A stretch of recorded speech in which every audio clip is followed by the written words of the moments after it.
I don't know, maybe veteran refs are resentful of all the attention that Caitlin Clark gets. I don't know. That's the way it looked on Saturday. Have you heard the latest? We've officially hit a breaking point in the WNBA. This isn't just about a bad call or a missed foul anymore. It's a full-scale scandal, one serious enough to bring down the league's highest office. After the game, Caitlin Clark and Sophie are both running up to the referee here. They are both so upset, and the referee is just walking away from them. He won't even look at them in the face. He keeps turning. Like, Sophie even went up at one point and is like tapping on his arm. He would not even look at them. The basketball world is in turmoil after months of lopsided officiating, ongoing silence from league leadership, and a growing sense that the WNBA has failed to protect its biggest star, Caitlin Clark. Now, the pressure has reached a breaking point.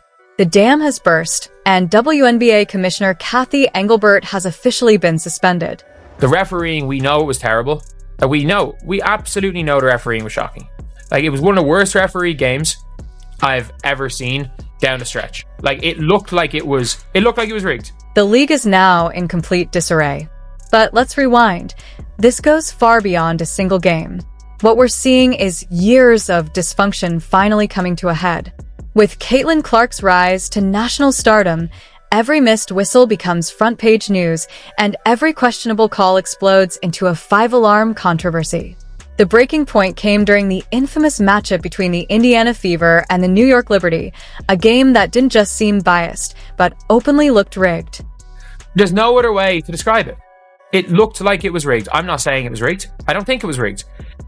Watch some of these plays, guys. Watch some of these plays on Caitlin Clark. Look at this. Look at this.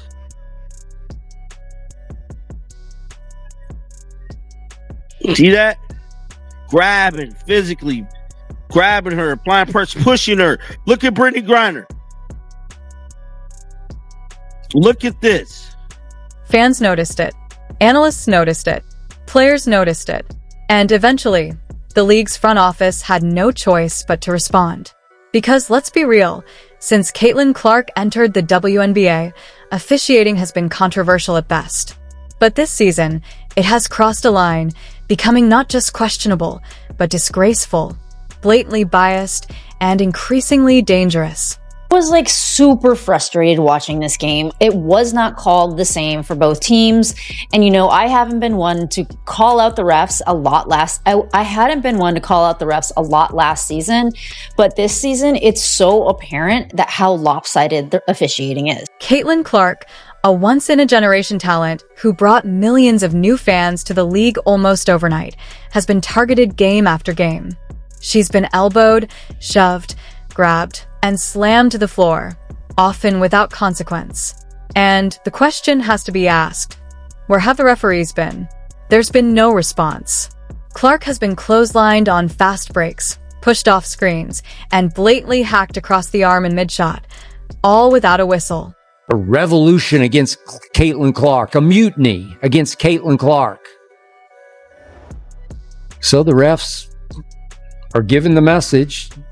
They're clearly afraid to protect Caitlin Clark from the bully tactics and the excessive physicality inflicted on her. Heck, I don't know, maybe veteran refs are resentful of all the attention that Caitlin Clark gets. The officiating in the WNBA became as hot button of an issue as any. Heated debates surrounding the league's physicality dominated the headlines, particularly when Indiana Fever star rookie Caitlin Clark was subject to several intentional fouls. Meanwhile, Clark's teammates, like Lexi Hull, are getting whistled for phantom fouls.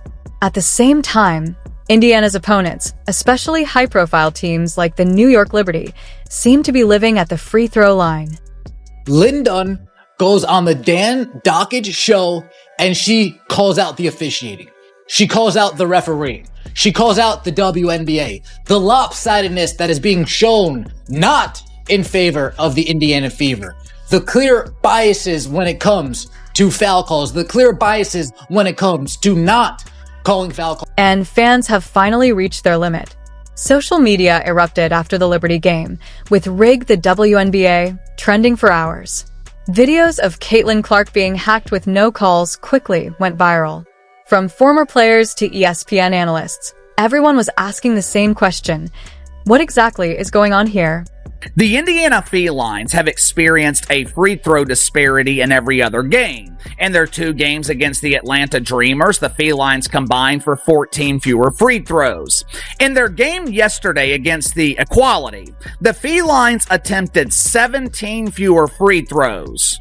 I don't know about you guys, but that doesn't sound like equality to me.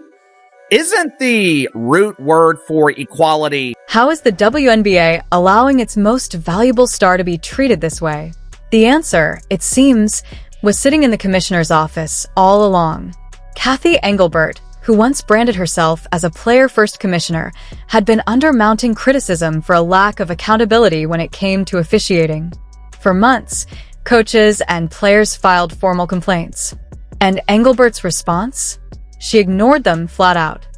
This is what happens when you have a commissioner that is afraid to stand up to their players. Starters, WNBA Commissioner Cathy Engelbert. There's a whole bunch of people that didn't want to give Caitlin. Sources say the WNBA commissioner repeatedly brushed aside mounting concerns, insisting the league's officiating fell within acceptable margins. Acceptable to whom? Exactly? Because it certainly wasn't acceptable to Indiana. Or to Caitlin Clark, who now appears visibly bruised and emotionally worn down after weeks of no calls and what many see as deliberate targeting. What I also gather from this is that the league is basically saying, it can be this physical, let it be this physical. The problem that a lot of us have with the referees is it's either very physical and they're calling everything or they're missing calls. There seems to be inconsistent. Let that sink in. It wasn't about what was fair, safe, or even legal according to the rulebook. It was about what style of play the league deemed acceptable. And the referees? They were just following orders. This is where things cross into truly questionable territory.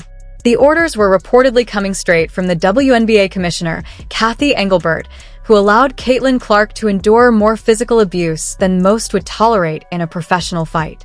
Were at the line 32 times to the Fever's 15, and it was just so obvious. Now, I get calling fouls, I get not calling fouls, but in this instance, there were similar fouls that were not getting called on the New York Liberty that were going towards the Fever. If you're going to call every ticky-tacky foul, okay, call it. But even Indiana Fever head coach Stephanie White, known for her usually measured demeanor, finally spoke out in a post-game press conference. She called the officiating egregious and disrespectful, voicing what fans had long suspected. It feels like we're playing 5-on-8 every night, she said. We're not just competing against other teams, we're fighting the referees too. Stephanie White coming right out and saying it. And doubling down by saying, hey, Cathy, this system that you have in place, not too sure that this system works. The system that you have in place, not too sure that it's even worth a grain of salt. I thought she got fouled. I think it's pretty egregious what's been happening to us the last few games. A minus 31 free throw discrepancy. And I might be able to understand it if we were just chucking threes, but we're not. We're attacking the rim. And the disrespect right now for our team. The WNBA has allowed excessive, targeted physicality, particularly against Caitlin Clark, its brightest star. Since joining the league, she's faced repeated abuse on the court, with referees allegedly following directives to let them play, turning her into a target while opponents benefited from favorable calls.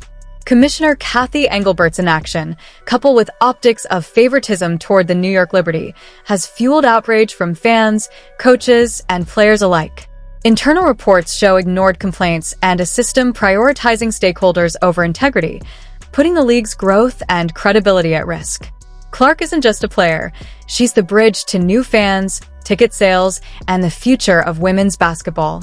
Mishandling her safety and reputation is a disaster with lasting consequences.